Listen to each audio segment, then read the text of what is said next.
In this video, we're gonna give you the top 7 drills that you can do to increase the power of your shots at home or on the badminton court. And I know what you mean by the power of your shots. All you mean is smash.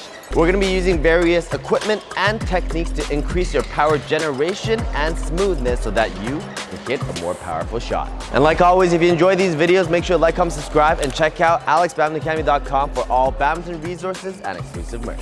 This is all the equipment we're gonna be needing for these 7 drills. Some of them, if you have at home, great. If you don't have at home, it's okay because a lot of these can be substituted with other things that you'll understand once you start doing these drills. When we're doing these drills, what we're gonna work on, starting from this side, is more on our wrist and finger power generation. Moving to the middle is gonna be more on our swing generation. And moving to the end is gonna be working on our full body and incorporating that into our power generation. Let's get started. So our first drill is going to be a technical drill before we work on any of the strength things. And what we're gonna be using is just our normal badminton racket. So for this drill, what we're gonna be doing, instead of doing a full swing, is we're just gonna come up, raise our arms straight, and what we're working on is smashing using only our wrist and fingers. So in order to do this effectively, you have to, one, make sure your grip is correct. You have to be gripping your racket handle to generate power. And second, your wrist has to be loose and then firm on impact so that you get a snap on your shot. Not enough. More.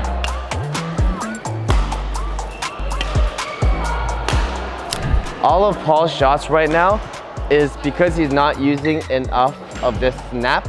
All he's doing when it comes is he's pushing out the shot. But look, you need to snap your shots with your wrist and your fingers.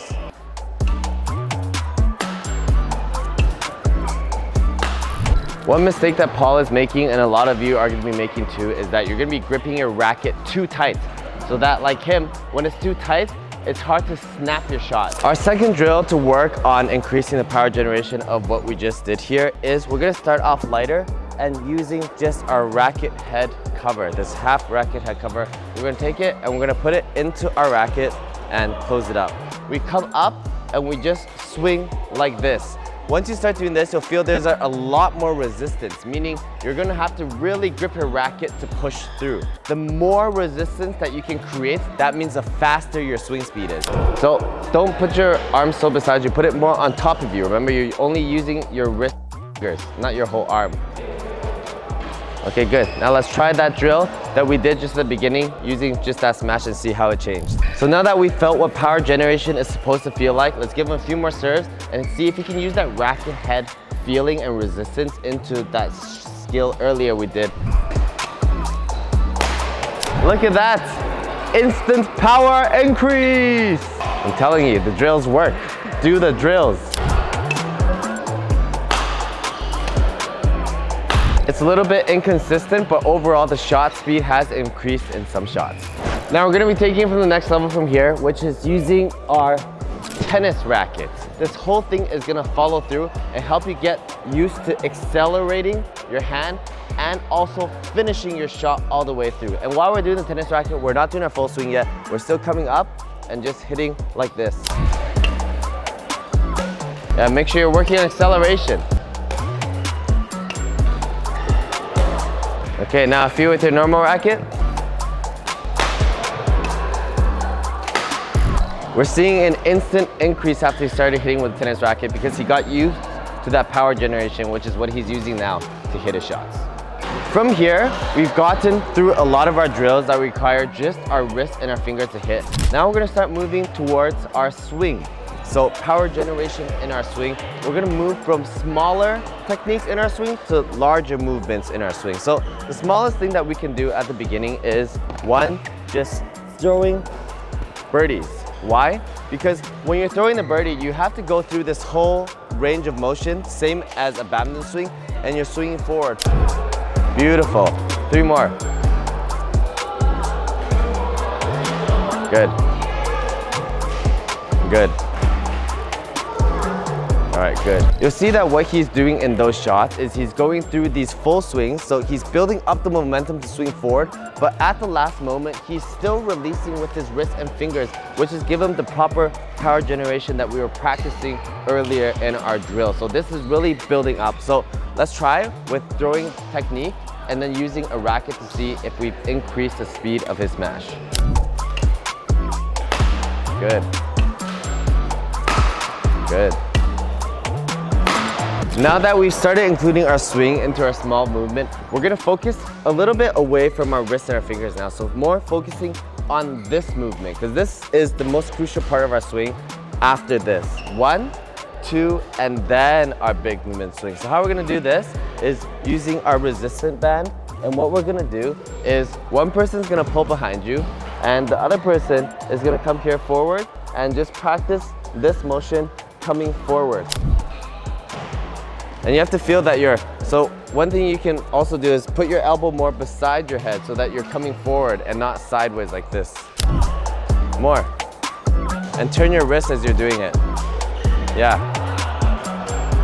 Create resistance. All right, let's try a few more shots.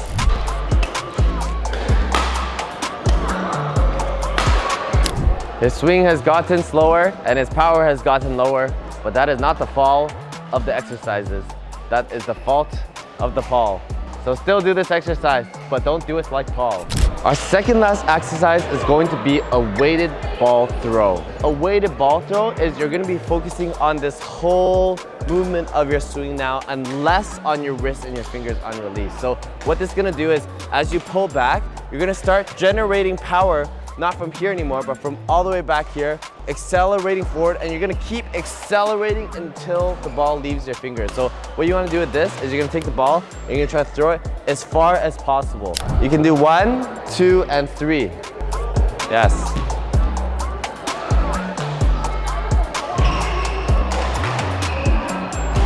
One thing that you have to pay attention to when doing this exercise that Paul is currently not doing is, so if you come up on the ball, you're doing a 1, you're doing 2, and you have to release forward all the way on 3.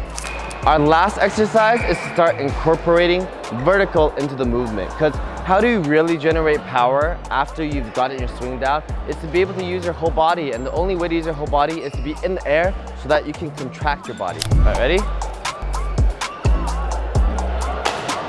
Now jump as high as you can.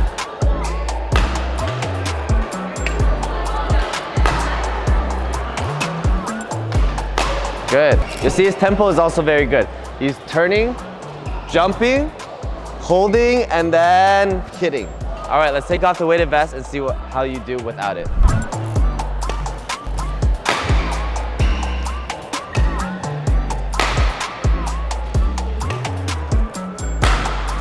Those are the 7 exercises that you could do at home or on the court to instantly improve the power of your smashes.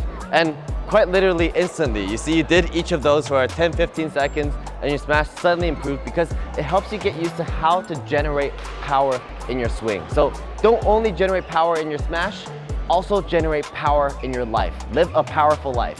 If you want to continue living a powerful life like us, then make sure to like, comment, subscribe, and let us know what you want to see next down in the comments below.